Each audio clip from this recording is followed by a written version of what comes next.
অবশেষে আজ থেকে চালু হলো নতুন অর্থবছরের ভূমি উন্নয়ন কর। তাই ইতিমধ্যেই নতুন সার্ভার আপডেট করা হয়েছে। এই আপডেট সার্ভারে বিগত বছরের খাজনা যারা বকেয়া রয়েছে তাদের সাথে বকেয়া জরিমানা সহ নতুন অর্থবছরের খাজনা যুক্ত করে ভূমি উন্নয়ন কর নির্ধারণ করা হয়েছে। এই ভূমি উন্নয়ন কর আপনি কিভাবে পরিশোধ করবেন জানতে হলে সম্পূর্ণ ভিডিওটি দেখুন। বরাবরের মতো আমি রয়েছে তৌফিক আপনাদের সাথে। হ্যাঁ প্রিয় দর্শক, ইতিমধ্যেই সরকার আগামী 30শে জুনের মধ্যে সকল বকেয়া ভূমি উন্নয়ন কর পরিশোধের নির্দেশ প্রদান করা হয়েছে।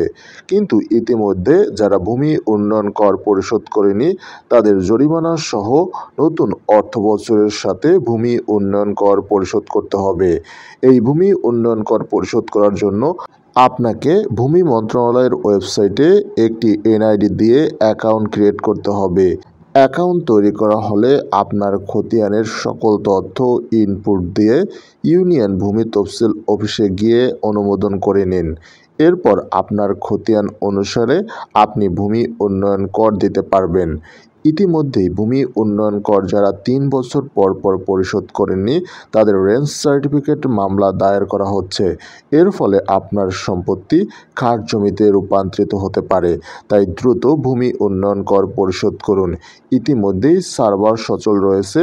তাই যারা নতুন বছর এবং পুরাতন বছরের বকেয়া রয়েছে তারা দ্রুত ভূমি উন্নয়ন কর পরিশোধ করে আপনার জমিটি নিরাপদ রাখুন। আশা করি ভিডিওটি বুঝতে পারছেন। আসসালামু আলাইকুম।